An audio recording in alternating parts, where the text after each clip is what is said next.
তোমাকে একটা কথা বললে তোমার কি সেই কথাটা কানে যায় না, নাকি সমস্যা কি তোমার? কিছু বললে কপাল ভাঁজ করো কি জন্য? তোমাকে আমি তো সারাদিন মোবাইল চাপা ছাড়া আর কোনো কাজ করতে দেখি না তোমার। তা আমি এখন কি করব? কি করবা মানে? তোমাকে 1 ঘন্টা আগে এই মশারিটা আমি টাঙাইতে বলে গেছি, সেই 1 ঘন্টা পরে এসেও দেখতেছি তুমি মোবাইল চাপতেছো। কেন, সমস্যা কি তোমার? তুমি এভাবে মশারি আমার মুখের উপরে চেলে মারলে কেন? মুখের উপর চেলে মারবো ছাড়া কি করব? কেন, যখন বিয়ে করছিলা তখন কি, তখন মনে ছিল না? বিয়ের রাত্রে তো আমি বলছিলাম যে আমি না মশারি টানাতে পারি না, সারা জীবন আমার আম্মু আমাকে মশারি টানায় ঘুম করাইছে। তখন কেন বলছিলা যে জান আমি সারা জীবন তোমাকে মশারি টানায় ঘুম করাবো? তখন কেন এই কথা বলছিলা বলো? তখন তো আবেগ কাজ করছিল, আমার বিবেক কাজ করেনি। তখন যদি বিবেক কাজ করতো তাহলে তো এই কথা বলতাম না। তখন তো আবেগ কাজ করছিল, আবেগের ঠেলায় বলে ফেলছি। তা এখন তোমার আবেগটা কোথায় গেছে? তখন যখন বিবেক দেখাওনি আবেগ দেখাইছো, সে আবেগটা এখন কোথায় গেছে? আবেগটা ধরে রাখো। না, আবেগটা ধরে রাখতে পারতেছি না। বিয়ের পরে তো বুঝে উঠতে পারিনি যে এরকম 10টা বছর আমার মশারি টাঙাইতে হবে।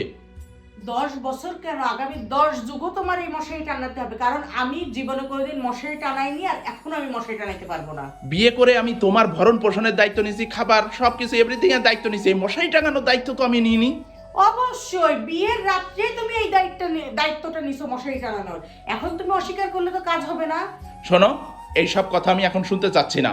আমি তোমাকে আজকে মশারি টাঙাইতে বলছি, তুমি মশারি টাঙাবা। তুমি আমি এই বিছানাটা ঠিকঠাক করে মশারি টাঙাবা, আমি ঘুমাই পড়বো এসে, তা না? এই দায়িত্বটা তো আমার না, এই মশারি টানানোর দায়িত্বটা তোমার।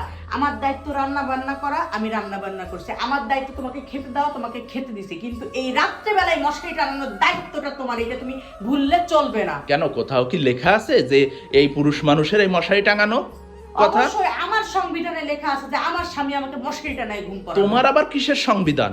আমার নিজস্ব সংবিধান। আমারও নিজস্ব সংবিধান আছে যে 10 বছরের পরে আমি আর মশারি টাঙাইতে পারবো না। যাও, কি করবা তুমি? ঠিক আছে, এখন থেকে মশারি ছাড়াই ঘুমাইতে হবে, মশার কামড় খাইতে হবে। এছাড়া আমার আর করণীয় কিছু দেখছি না, কারণ আমি তো মশারি টানাইতে পারবো না। মশার কামড়ের ভয় আমাকে দেখাবা না, ঠিক আছে?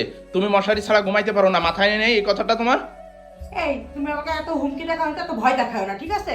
তোমার এইসব কথা আমি ভয় টয় পাই না কিন্তু। শোনো, তুমি মশারি টাঙাবা, এইটা আমার ফাইনাল কথা। আমি অত কথা বুঝি না, ঠিক আছে? আমি তো কখনো কোথাও দেখিনি যে পুরুষ মানুষ মশারি টাঙায়। কেন, তুমি তো টানাও, তাহলে কি তুমি কি? শোনো, তোমার আব্বু মশারি টাঙায় ঘুমায় তোমার আম্মুকে? আমার আম্মু মশারি টানাতে পারে, তাই আমার আব্বু মশারি টানায় না। তোমার নানা, মামা, দাদা, তোমার 14 গোষ্ঠীতে পুরুষ মানুষ কেউ কি মশারি টাঙায়? বলো। এই এখন আমার 14 গোষ্ঠী টেনো না তো। 14 গোষ্ঠী টানবো না কি জন্য? মশারি টানা, তুমি যতক্ষণ ধরে চিল্লাপাল্লা করতেছো ততক্ষণে মশারি টানায় ঘুম পড়ে যেতে পারতা। 14 গোষ্ঠীর কেউ যদি মশারি না টাঙায় তাহলে আমি মশারি টাঙাইতে যাবো কোন দুঃখে? আমাকে এই কথাটা উত্তর দাও তো তুমি একটু। কারণ তোমার বউ মশারি টানাতে পারে না। পারে না দেখে শিখে নাও। শোনো, আমি আমি আমি আর কোনো কথা বলতে চাচ্ছি না। আজকে মশারি টাঙাবা তুমি, আজকে থেকে তুমি মশারি টাঙাবা, আর সেই মশারি টাঙানোর ভিতরে আমি ঘুমাবো। এইটাই আমার ফাইনাল কথা। সব কত? যাও, দ্রুত মশারি টাঙাও, যাও। আমি তো বলছি আমি মশারি টানাইতে পারবো না, পারলে তুমি নিজে মশারি টানাই নাও। আর যেইভাবে আমার মুখে মশারি চালছো না, এই নাও তোমার মশারি, আমিও মশারি টানাইতে পারবো না।